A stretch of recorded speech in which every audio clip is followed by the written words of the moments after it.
Okay, before today's episode starts, I do want to say a couple things. One, I'm sorry I'm speaking very quietly.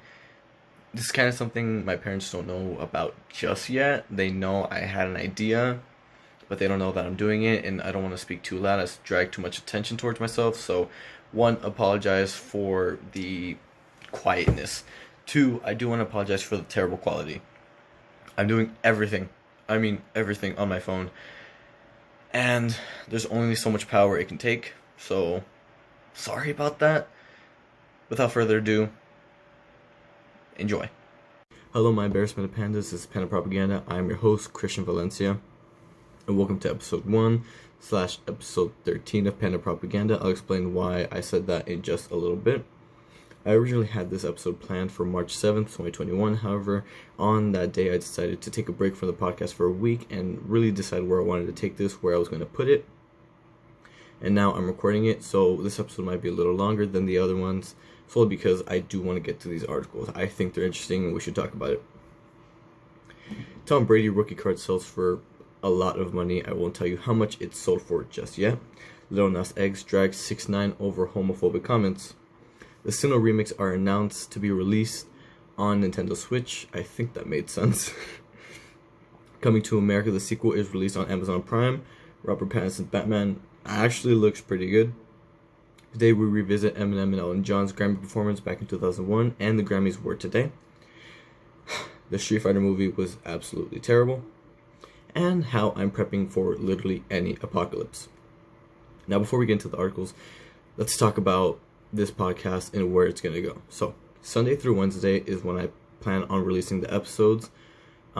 Anytime past 8 p.m. solely because that's when I have the most time to focus, put more research in, get really in depth into the articles I want to talk about.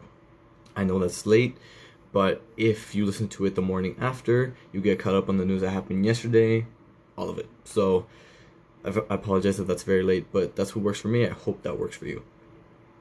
Secondly, the original schedule for the podcast in the first period was Sunday through Thursday. Now I'm cutting it to Sunday to Wednesday, so because of personal reasons such as work. Again, that's when I have the most time during those days after that certain time. Sorry. So let's get into this first article. Tom Brady rookie card sells for, wait for it, $1.32 million. Now, I'm a level with you. I don't like Tom Brady. Not because Tom Brady is undoubtedly one of, I would say, the greatest quarterback the game has ever seen. Of course, some had different opinions, and that's okay. However, the skill and this guy's repertoire is unmatched. But I still hate the guy for one reason. One reason I don't like Tom Brady.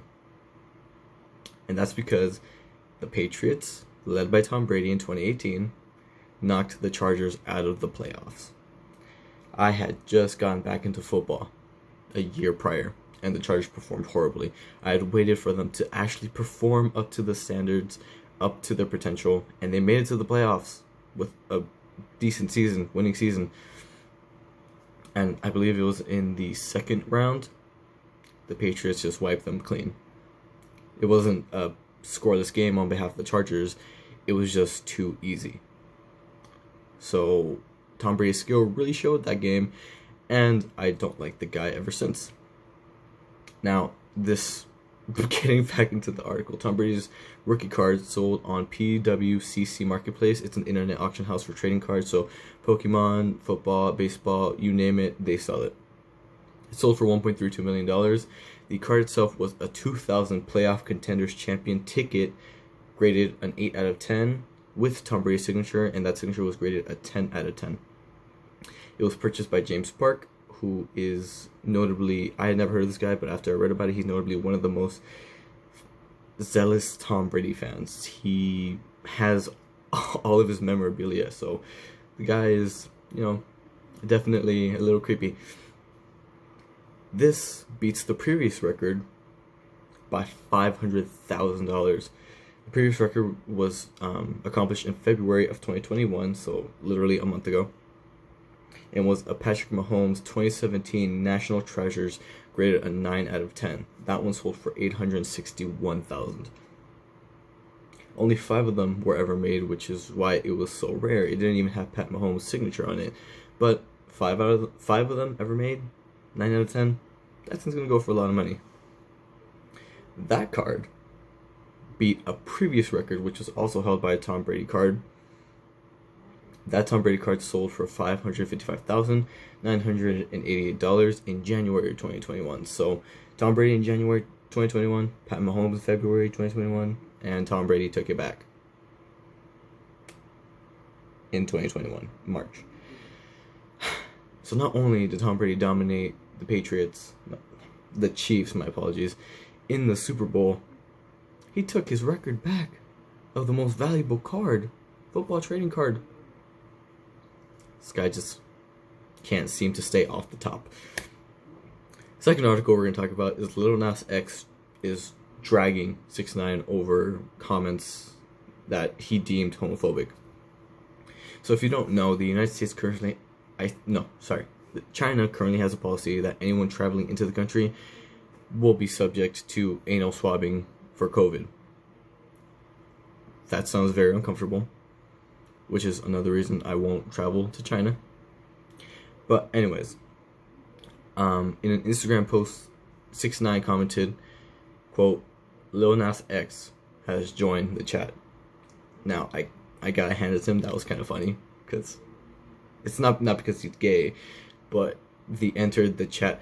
It takes a lot to, like, make me laugh, but that was pretty funny. So, Lil Nas X heard this, deemed it homophobic, and I believe he took to Twitter, and he posted a video covering, in the background was one of Lil Nas X songs, and it said, quote, this you, question mark, end quote, and it showed a screenshot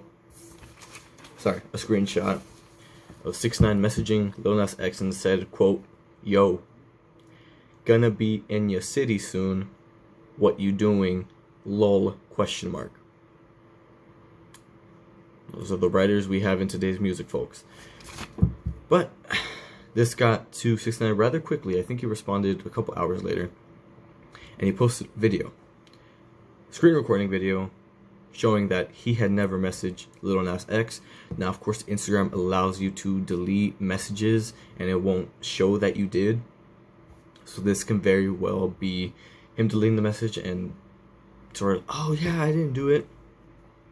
Now, a lot of people are saying, maybe this means 6ix9ine is gay. Given the rainbow hair, I kind of agree, but maybe the guy just wanted to make a collaboration, make a new friend, who knows. So, yeah, 6ix9ine made the video saying he never messaged him.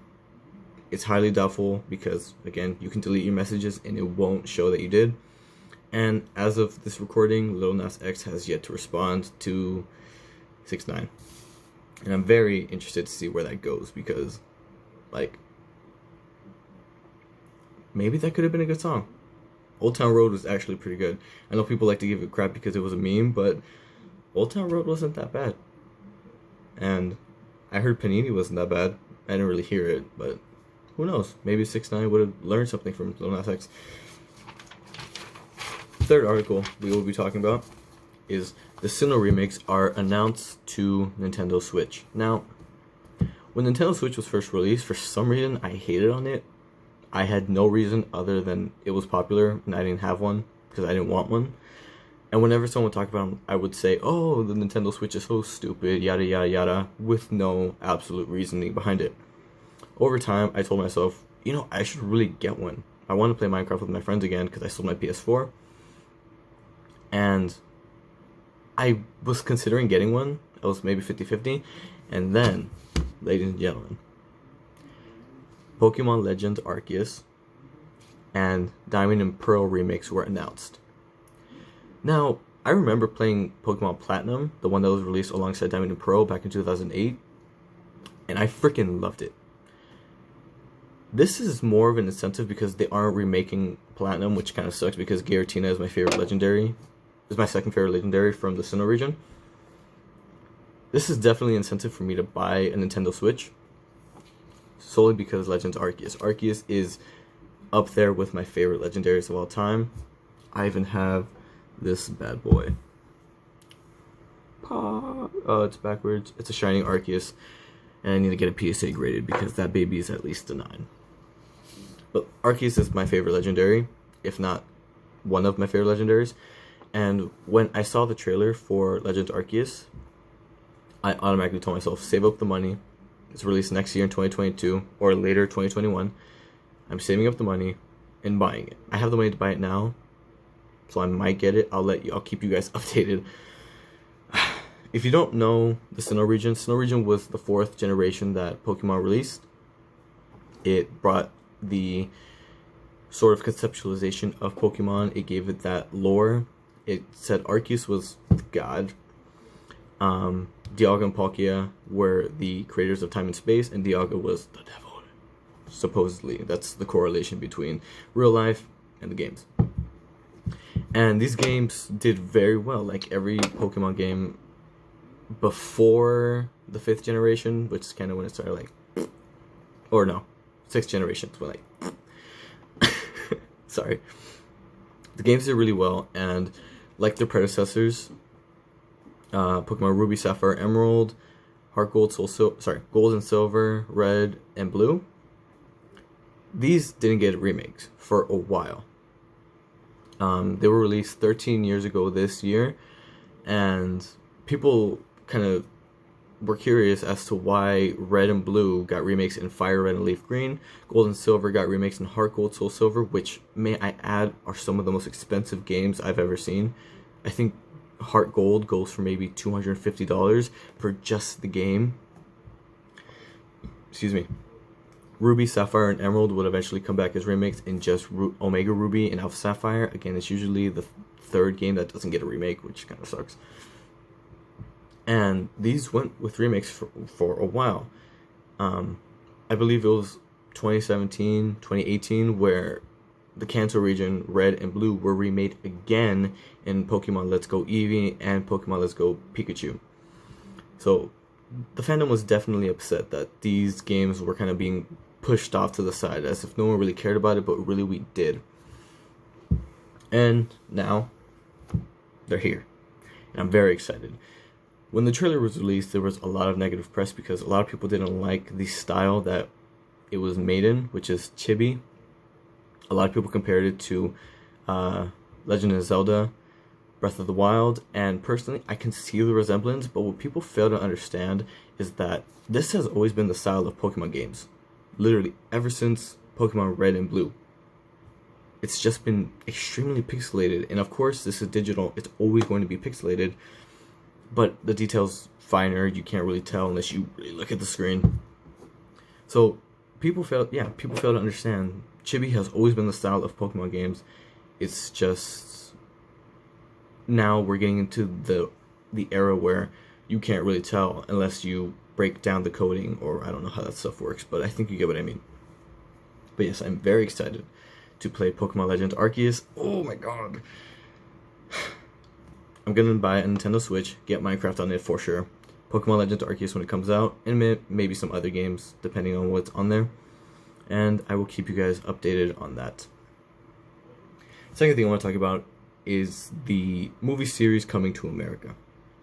Now, the original Coming to America was released back in the 1980s, late 1980s, early 1990s, starring Eddie Murphy and Arsenio Hall. It tells of a prince, Eddie Murphy, who was the Prince of Zamunda, which, if you haven't seen the movie, it's on Amazon Prime.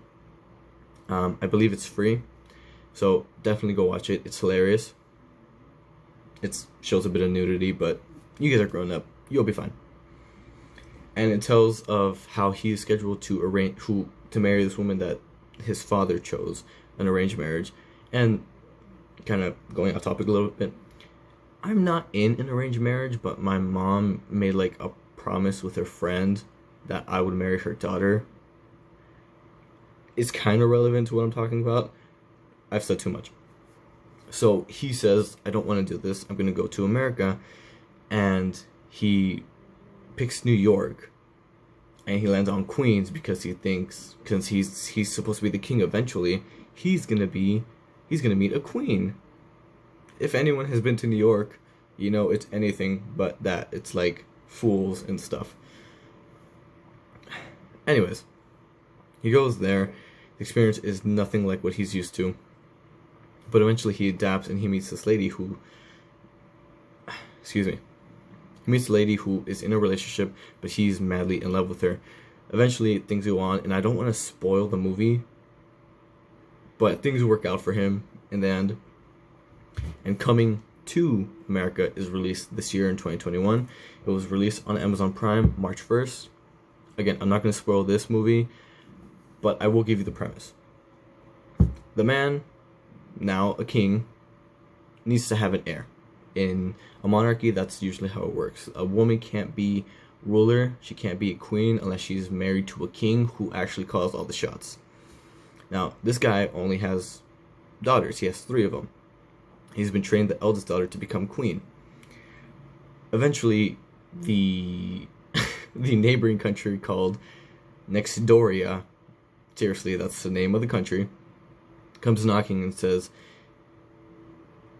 basically gives him crap about not having a son.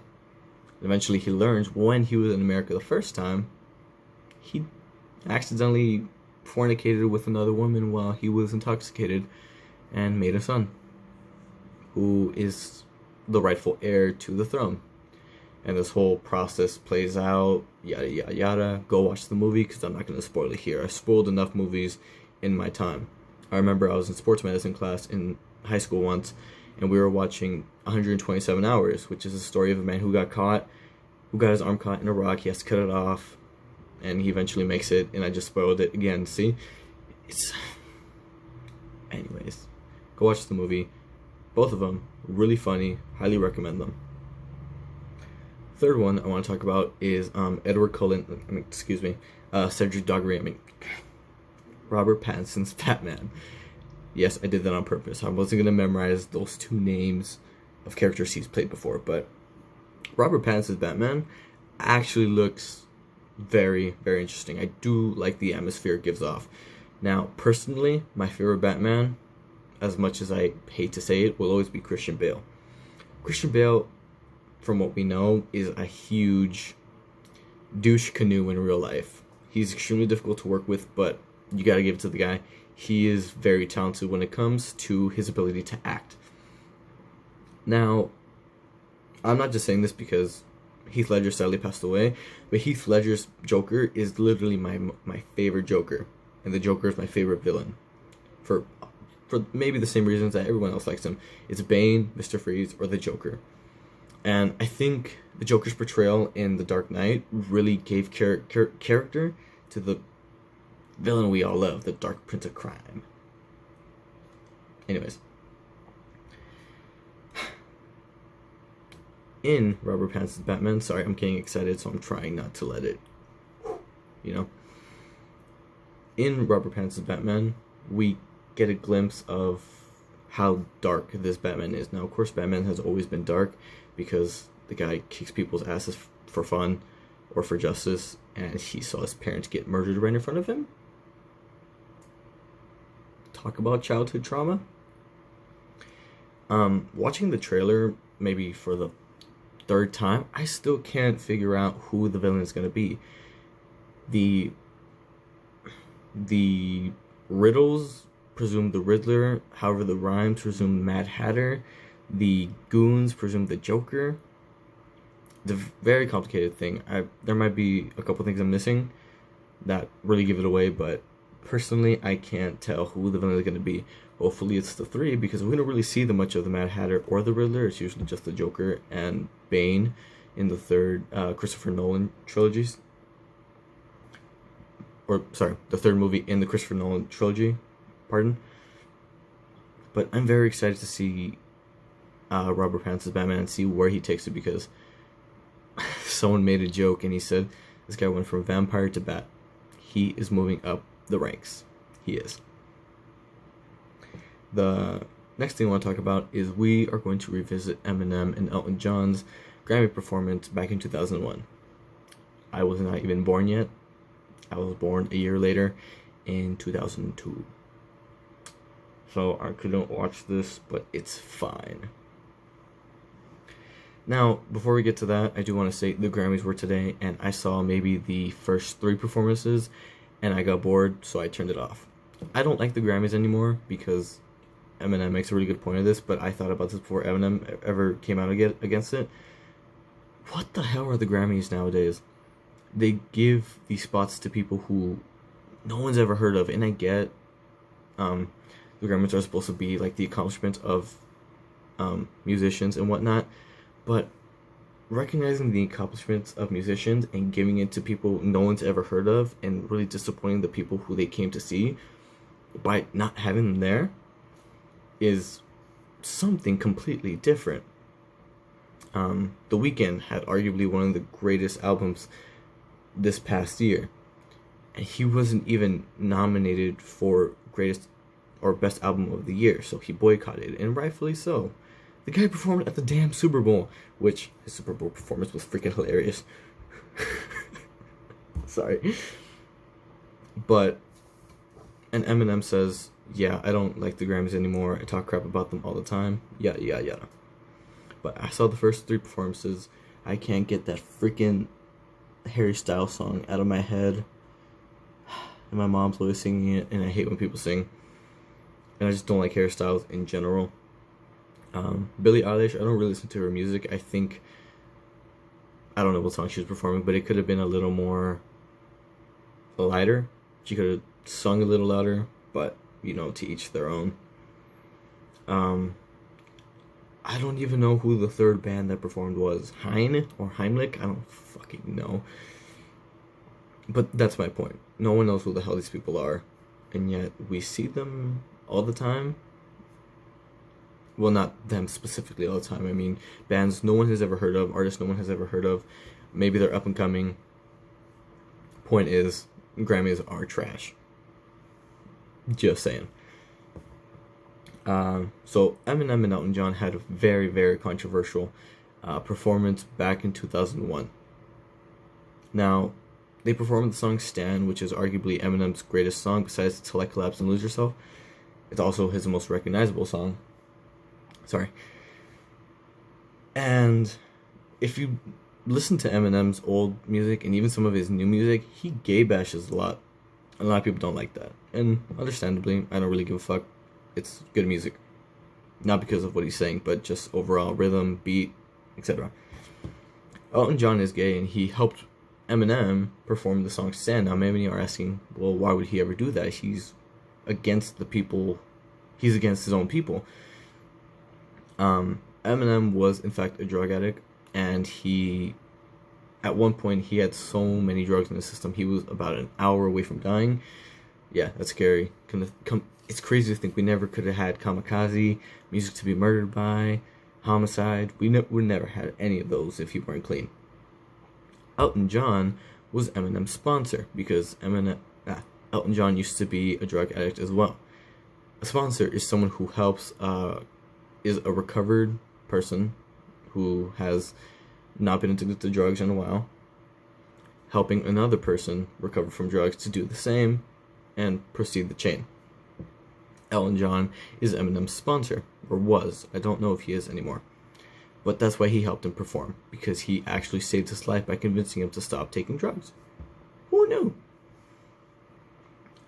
But that's why the performance was so controversial, because of Eminem's lyricism and Elton John's sexuality. But I think it's a great thing that they were both able to overcome those stupid things and really get to know each other and not only make a great performance, but really help each other's careers just carry themselves. The next thing I want to talk about is, I don't even know why I'm doing this, the Street Fighter movie. And you know exactly which one I'm talking about, that god-awful thing. Now, Street Fighter was one of my favorite games growing up. I remember visiting my grandma, visiting my uncle, and just playing Street Fighter, because it was one of the greatest fighting games. No one likes Tekken. If you like Tekken, just go. Just leave. I'm kidding. No, but Street Fighter is one of the most iconic fighting games, in my opinion, one of the greatest, if not the greatest fighting game in existence. It has so many iconic characters. It has a huge impact on culture. If you ever heard Shoryuken or Hadoken, it comes from Street Fighter. Now, the movie proceeds to follow the character Ryu. Ryu is the most used and most iconic character next to Ken and Akuma. And right from the get-go, the movie is a huge disappointment. Seriously, it's bad. Bison is not buff. He's a skinny guy, like my arms. Like my arm is his torso. He's skinny. Acting is just terrible. Guile and Cammy are just not. I could literally complain about this movie all day, and I'm not gonna. But if you ever have the opportunity to watch it, don't.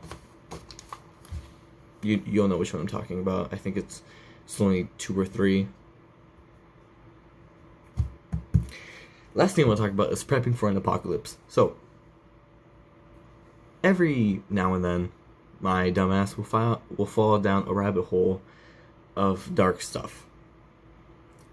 Last week, I fell into the dark hole of Nostradamus' predictions, his quatrains specifically. And there's one thing I hate the most in this world are zombies.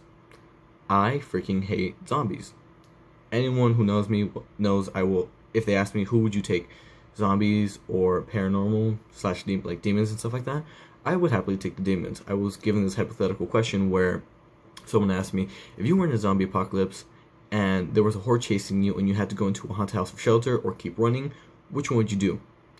I took the haunted house. Because demons don't scare me that much. Of course they're scary, but just not as scary as freaking humans who eat other humans. Specifically, dead humans who eat other humans.